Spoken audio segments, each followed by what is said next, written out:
تخيل معايا المشهد الكلاسيكي اللي بيحصل بعد أي عزومة محترمة مع صحابك. القعدة كانت عالمية، طبق المشكل جريل كان بيتكلم عن نفسه، وسلطة الطحينة كانت معمولة بكل حب. الضحك مال المكان والقلوب صافية، لحد ما بتوصل اللحظة اللي بتفصل بين الحضارة والهمجية.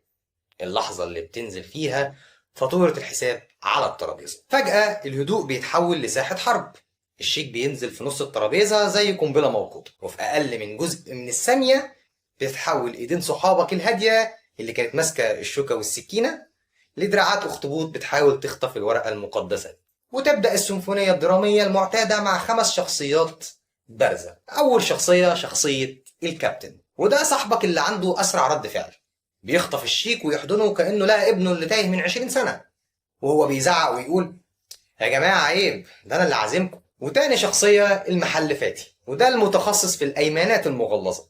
بيقوم يقف كده وقفة عنترة بن شداد ويحلف وهو بيقول: عليا الطلاق بالتلاتة، ما حد هيدفع جنيه طول ما أنا عايش. وهو طبعا هيعيش، بس الدراما مطلوبة. تالت شخصية شخصية المشاغب، وده اللي بيستخدم القوة.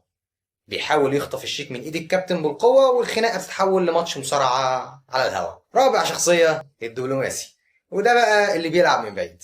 بيزعق للجرسون اللي واقف بيتفرج طبعا برعب، ويقول له: يا اسطى انا مش قلت لك من الاول الحساب عندي؟ طبعا الجرسون الغلبان واقف في النص ماسك صينيه فاضيه وبيفكر يطلب الامن. هو مش فاهم هو شغال في مطعم ولا حكم في نهائي كاس العالم للمصارعه الرومانيه. السؤال الازلي: ليه بنعمل في نفسنا وفي الجرسون كده؟ هل كلنا فجاه بنحب نرمي فلوسنا؟ هل ده كرم حقيقي ولا تمثيليه بايخه؟ يا صديقي، الموضوع اعمق واعقد من كده حبتين. انت مش بتحضر خناقه على فلوس، انت بتتفرج على عرض مسرحي عظيم بيحكمه شيطان نفسي خطير اسمه نظرية الإشارة والجعرمة الاجتماعية. Signaling Theory and Social Swagger.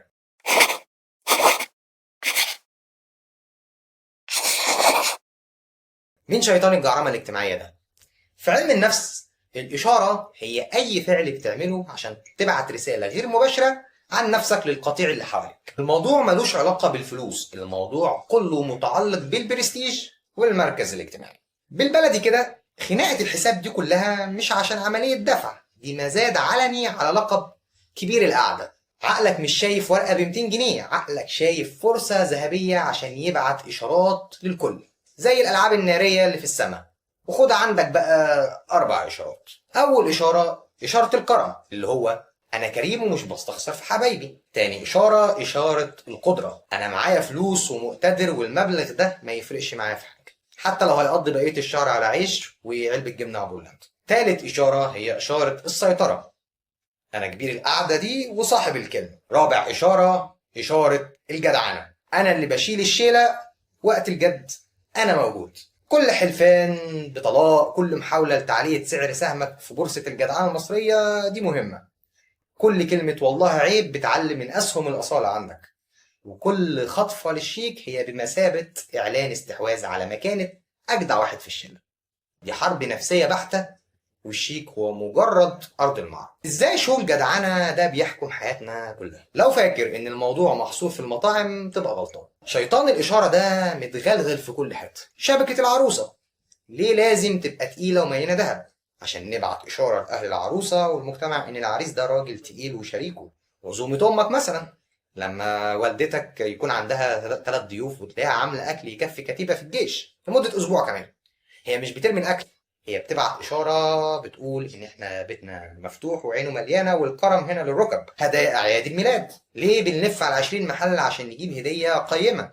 عشان الهدية مش مجرد شيء مادي، دي إشارة لحجم محبتنا وتقديرنا، أو حجم البرستيج اللي عايزين نحافظ عليه. وعندك الماركات العالمية كمان، لواحد ممكن يدفع الآلاف في شنطة أو ساعة وهو مش بيشتري جلد أو حديد، هو بيشتري إشارة جاهزة بتصرخ في وش الناس وتقول: أنا ناجح، مستواي الاجتماعي عالي. طيب ازاي نكسب ماتش الحساب ده بذكاء وفن؟ بما ان الخناقه دي حتميه زي نشره اخبار 9 على القناه الاولى، يبقى لازم تدخلها وانت مسلح بالسيكولوجي او علم النفس يا صديقي. عندك تكنيك اسمه الضربه الاستباقيه، ذا ستيلس بومبر.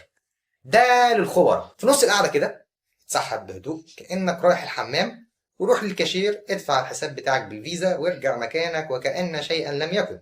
في نهاية القعدة لما الخناقة تبدأ هتبص لهم بابتسامة المنتصر كده وتقول: يا جماعة ما تتعبوش نفسكم، اتهضمت خلاص، مبروك انت كده فزت بالحرب قبل ان تبدأ. وعندك تكنيك قلب الترابيزة، لو عايز تقتل الدراما وتدخل لمسة كوميدية، اتفقوا من الأول يا جماعة اللي هيخسر في طوبة ورقة مقص هو اللي هيدفع.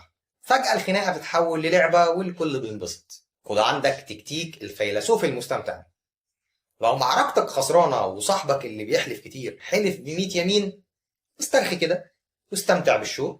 افهم انها تمثيليه، هو كسب الدور النهارده، سقف له وقول له كبير والله يا صاحبي، المره الجايه بقى عندنا. انت كده حافظت على ماء وجهك زي ما بيقولوا، ومهدت المعركه الجايه. في النهايه عزومه المراكبيه دي جزء اصيل من ثقافتنا، هي مسرحيتنا الاجتماعيه الصغيره اللي بنأكد فيها روابطنا ببعض. هي الطريقه الغريبه والمجنونه اللي بنقول بيها بحبك او غلاوتك عندي كبيره. فالمرة الجاية لما تلاقي الخناقة دي قامت ما تتخضش، ابتسم واختار تكتيك وادخل المعركة، أو على الأقل استمتع بالفرجة.